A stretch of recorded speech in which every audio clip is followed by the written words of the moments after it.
Let's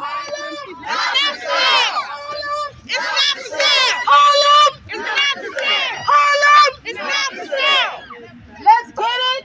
Let's go. Yes, Shazam!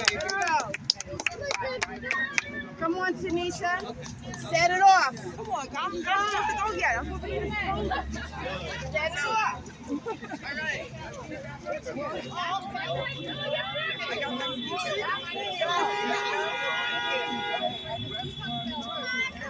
What up, Harlem? Yeah. Let's turn it up. Let's wake it up, y'all. Come on, we out here in Harlem. Gentrification is the new segregation. Come on. Gentrification is the new segregation. And thanks to our city councilwoman, Krista Harlem, on this block, 145th, we will not let it happen. Here we go. Kristen Jordan, city councilwoman, District 9. Let's get it. Come on. All right. Thank you, everyone, for coming out. I know it is rainy, it is muggy, but we actually, for some of us, this is an improvement because we were actually here in this exact same spot exactly 1 year ago, demanding actually affordable housing for our community.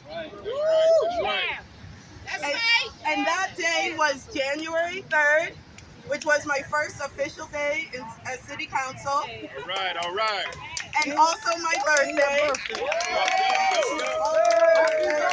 Happy birthday. And so all I want for my birthday is for my community to be well, to be served, to live in dignity, to have housing, to have resources. That's right. For the kids to have quality education, for the streets to be clean. That's right. All I want. It's quite a vision. Yes. But this is a step, because Harlem is not for sale. Harlem is not for sale. Harlem is not for sale. Harlem is not for sale. Harlem is not for sale. Harlem is not for sale. So don't let them forget it. Don't let the media tell you something else, because what this has all been about is money. Tell the truth. What it's all been about is profit and money. So what we have is we have a developer who moved in, who wants to do a new development in our neighborhood. It was a proposal that started last year in what is called an upzoning. An upzoning is when you take an area that is zoned at a certain height and then you push it up. And these types of massive upzonings, this proposal was for almost 1,000 units. These only happen in our neighborhoods. So let's be clear about that. These only happen here. They happen in Black and brown and working class communities. And they are part of pushing us out. They're part of the process we call gentrification. They're part of displacement. And we do not get to live in these developments. So I did something really drastic and said no. That's right. Some may even call it political suicide. No. We got your back. But here's the bigger thing, is that it wasn't me, right? It was all of us. It was the community. That's right. Right? I see people out here who were here with us last year doing this. And you're here again. That's right. God bless you. And when we had the public hearing around that project, we had over 100 testimonies from Harlem. The community said no to luxury housing on this site, and the community will say no to a truck stop on this site. That's right. The other old guard that just collecting checks. So, One of the few. The other old guards are just collecting checks. That's we appreciate you. It's a new day. It's a new day. That's right. Oh, God. Selling out Harlem. No more chicken dinners. That's right. They're being vindictive because they couldn't get the 145 project. Vindictive, So now yes. they want to turn around and put a truck stop Yes. when they knew all about the health issues, where this is the highest area for cancer, diabetes, asthma, you name it. Okay, so I gotta pull us back, but we will definitely be touching on all the health effects. We have some speakers who are going to share, and we're going to stand together on this. Yes. And Right. what I want to say to community while you all are here is this is a winnable fight. Yes, it is. Let me repeat this. We can win. We can win. Okay, this area is actually designated by the state as a brownfield area of environmental development and protection. So we are actually asking the state to take this area that you've designated as environmentally protected and protect it.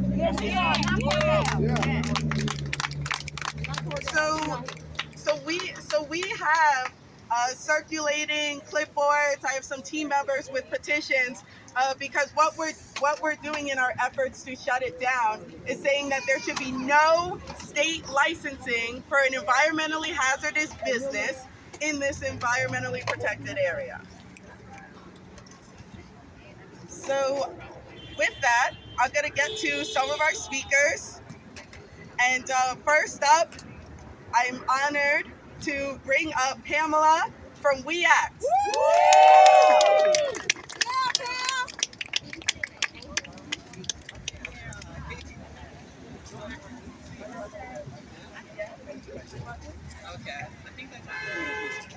Okay.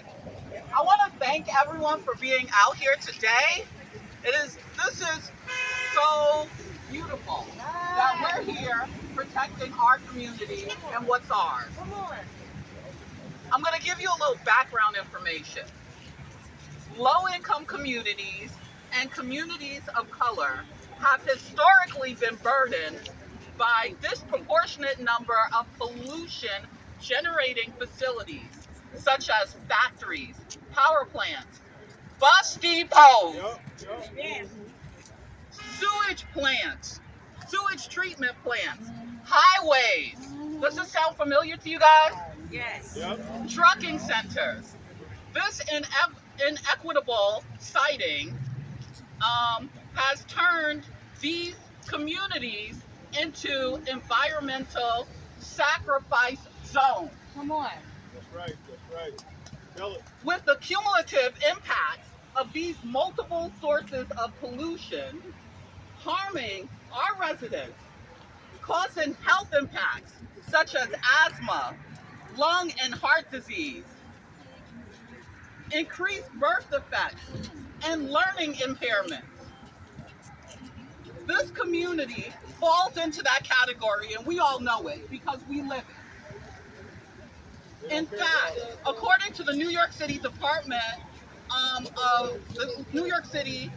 Department of Planning, they say that this neighborhood has historically had one of the highest rates of asthma in our nation. And poor air quality also leads to higher rates of cancer and chronic illness. Now, why did I have to give you all of this information? I had to give you all of this information first because they want to add a heavy-duty truck depot, which would be located a half a block away from the playground that we're standing in right now. That ain't right. With very few green spaces, because this is all we have as far as green spaces. That's it.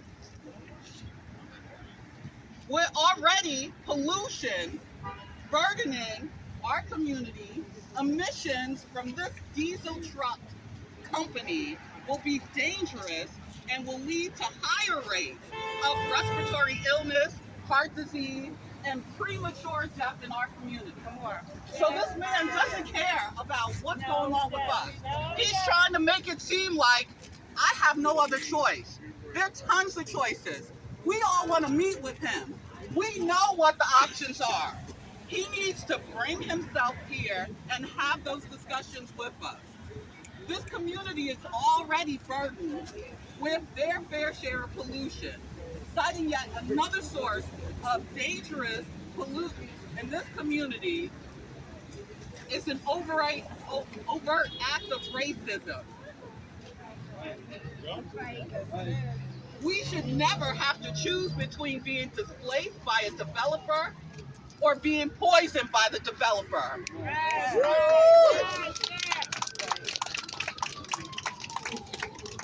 We deserve better. You deserve better. Continue to speak up. Thank you. We deserve better. We deserve better. We deserve better. We deserve better. We deserve better. We deserve better. We deserve better. We deserve better. When we fight together, we win. Say that. When we fight together, we win. So thank you. Thank you, WEAC. Thank you, Pamela. We appreciate you speaking out. I want to say just a word about coming to the table because it was brought up that the issues with this developer have been that he refuses to sit at a table that involves community. So let's be clear on that because they will tell you it's me. It's not. I meet with developers, but I do not meet with developers privately behind closed doors. Come on. Yeah. I like to have community advocates in the room, and that has been a problem. So let's echo that demand as well. We need this developer to come back to the table with me and community, looking at the community standards that we already set as a community based on census data of where income levels are in our community and develop real, actually affordable housing. That's right. Yeah. Yes. So I want to bring up someone who was here with us last year when we were protesting and is here with us again to protest this truck stop. Miss Millicent Reddick. Good evening, everyone, and thank you for giving me this opportunity. Come on, Queen Mother. Thank you, my sisters and my brothers. Let me just say, WEAC has been involved in this community, and I have been a part of the negotiations with WEAC on a number of issues. So this community is well known for negotiating, but we don't negotiate behind closed doors. Mother Clara Hale, MTA, we did the charrette to make sure that we had a clean bus depot. We live in the boundaries of 149th, 145th, Harlem River Drive, Major Deegan, major housing all around us. These streets, if anybody knows, we can't walk these streets at certain times of the week and certain hours. Many of us have been hit by cars along with a host of other things. So to Mr. Tidal Val, please understand, it's not a choice of either we give you the housing you want or you'll put in a truck stop. It's not going to work. We're not walking away. You've already tried to move 1,800 of us out of our apartment here in Esplanade. You've destroyed our home, but we're going to fight until the bitter end. To the young people, thank you for picking up our fight. You have no idea how long we've been fighting this battle. We fought in 1991. They didn't want to give us no loans to redevelop our home. We did it. We have construction all around. These very developers didn't want to come here. In 89, 90, we tried everything we knew. But finally, we won our lawsuit by suing the banks and by suing those who stopped this community from development. But at this point, it's about development for us. It is either AMI of 50%. That's right. Or nothing. Come on. Because 80% does not include any of us standing here. All right. 80% says 80,000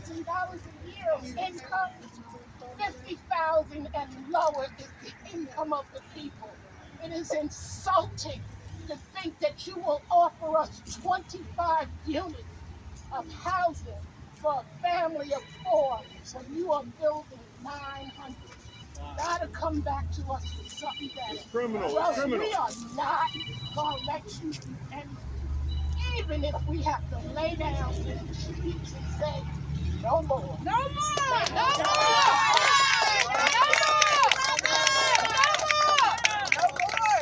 Harlem is not for sale. Harlem is not for sale! Harlem is not for sale. Harlem is not for sale! Harlem is not for sale. Harlem is not for sale! So now let's hear some young people speak. That's right. Come on now. We have some youth with us willing to speak. Let them know where you're from. Who you got. Oh, yes. Tell us your name, baby. All right. How's everybody doing?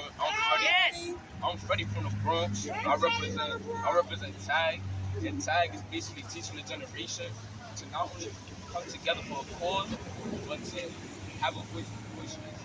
So basically, we all came out here today. Y'all see, as one. We came in, and we're gonna leave as one for this cause. We here all night for y'all. Thank you!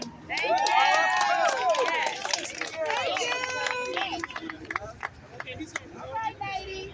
We are TAG. We are here to say they are not taking Harlem. This is my community. They are not taking over my community. Yes, baby! Yes! We are TAG and we're here to represent Teaching a Generation.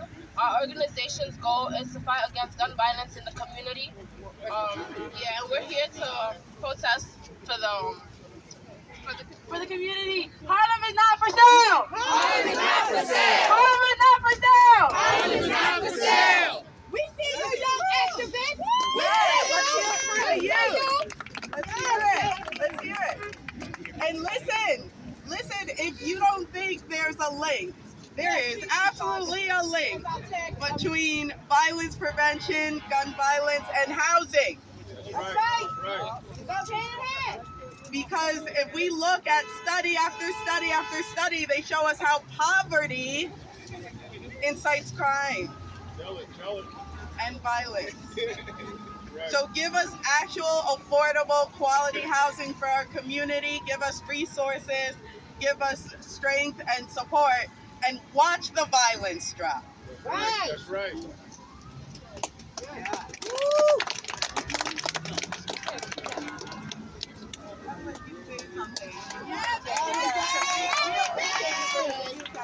I just want to say thank you to Councilwoman, thank you to TAG Youth, and to all of the community.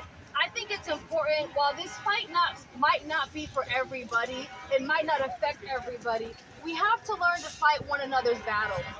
At TAG, we believe in teaching a generation. As leaders, we have to lead by example, and that's why these young folks are here. They might not know about affordable housing yet. They might not know about the concerns of asthma or the health that it's affecting. But one thing they do know is that how do I lead? I gotta be present. I gotta be willing to get up and help fight for the voiceless, be a voice for the voiceless, and that's what these young folks are doing. And I urge everyone else in the community to continue to do that. It might not be your fight, but it's somebody's fight who's unable to talk, and it's important that we're there for them. So Councilwoman, I appreciate you. TAG stands with you, and we stand with the Harlem community always. Thank you, baby! Thank you, Jay. We always appreciate the youth. So I have a couple more speakers, and then I promise we will wrap it up. It's been a real blessing that the rain has held off. And but I want to invite up someone who's a young woman who was with us before, taking a stand again. So against the luxury housing, now against the truck stop, fighting for what our community really needs and deserves. Brianna.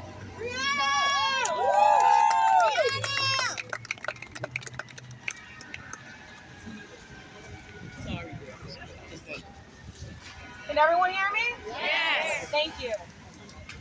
This is a message to the community. I know we have a bunch of reporters here. I know we have a lot of news reporters here, but this is a message to the community. I've lived in Harlem my entire life, and I do not intend on going anywhere. That's right. They are killing us. They are killing us with asthma. They are killing us with housing inaccessibility. They are killing us with housing instability. And they are killing us with cars. We have to wake up. We have to get together as we are doing now, and we have to fight against this. A year ago, we fought against unaffordable housing that would not benefit the community, that would not house our seniors, that will not maintain the presence of our youth. And today, we fight against a truck stop. A truck stop when just a few months ago, a woman and her son were hit by a car. When just a few months ago, a neighbor of mine almost got hit by a car. In fact, she did get hit by a car, and she survived that luckily. So we need to get together. We need to speak to one another. We need the youth. We need the elderly. We need Esplanade. We need Lenox Terrace. We need every single block here to get together and do something about this. A year ago, we organized over 600 community members and 50 business owners, small business owners that was against this. So today, we will continue to fight against this, and we will demand what our community needs. That's right. Very good, Brianna. Very good. I want to say Brianna for senator. Thank you. Okay, so we have a surprise guest. I'm gonna let her grace the mic. She is a resident. She's speaking as a resident, speaking as someone who is impacted, and someone who is a leader and organizer in the community as well. Thank you, Liz.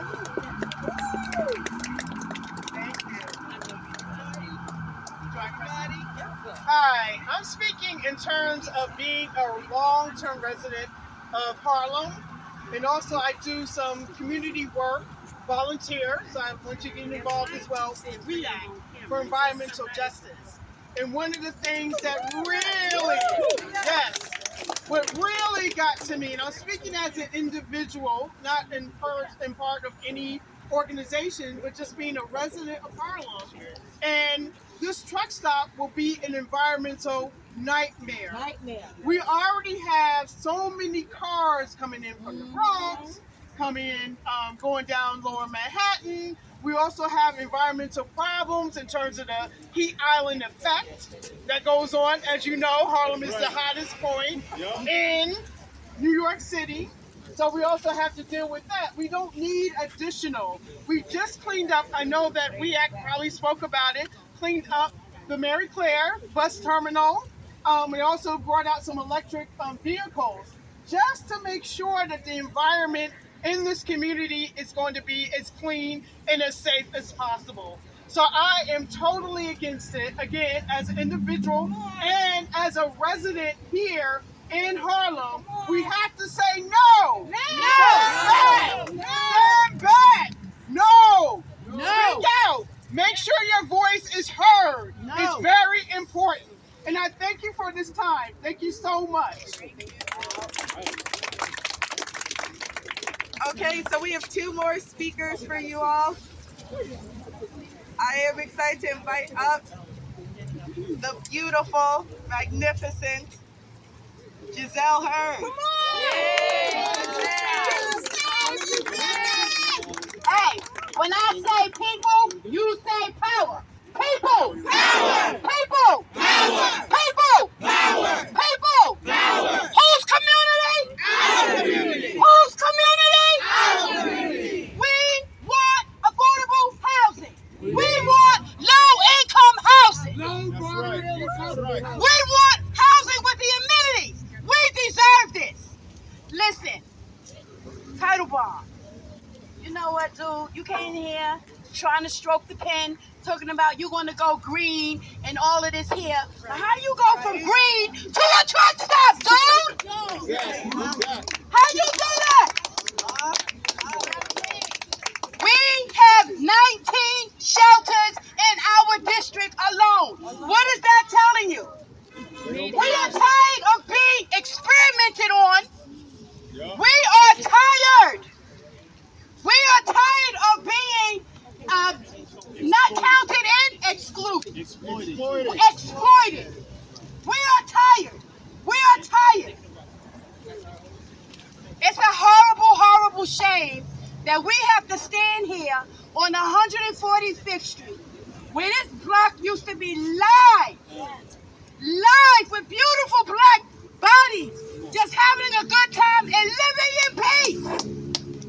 And now we're fighting racism.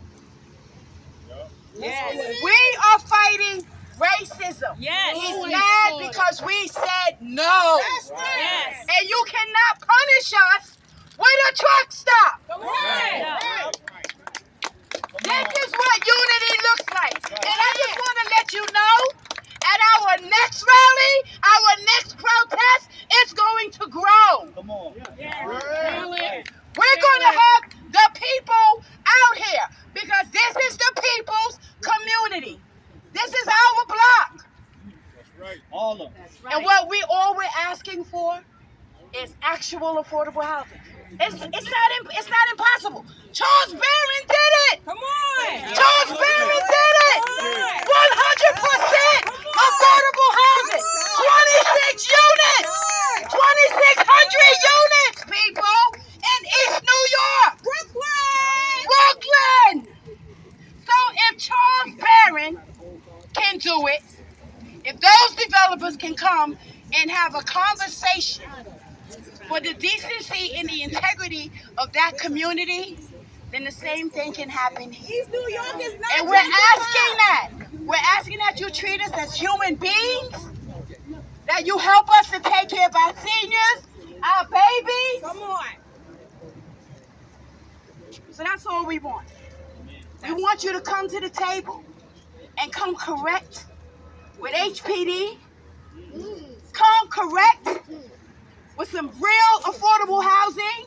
Not that thing you had that said slave quarters. Come on, y'all. We know what was on that thing. I'm not gonna be quiet about none of this. Come on. Talk about it. Because if we don't expose the truth, we'll continue to live in the dark. Come on. Yes. That's it. Come on. All right, one more time. If I say people, you say power. People, power. People, power. People, power. And that's where the power lies. In the Come on, Social engineering and racist capitalism. Absolutely. So, thank you, Giselle, and thank you for highlighting what I said at the beginning, which is it's about money. It's about making money. It's about exploiting our community. Also, definitely shout out to East New York. You know, something interesting. I know we're in Harlem. We definitely going to stay on Harlem, but something interesting to just put out there is that Barron's district was the only district to actually gain in black population over the last 10 years in the census. So, no, Harlem didn't gain. Harlem didn't gain. Harlem did not gain in black population. Cut his profit margin. That's Right. the bottom line. Developers gained in profits and landlords gained in profits, but Harlem did not gain in the population. We did not maintain our black population. That's right. We did not maintain a black majority even. That's right. Right. So if I sound harsh when I have this stance, it is because the situation is dire. Yes. The situation in my community is dire. Yes. I am third generation Harlem. I want my kids to live here. Yes. Yes.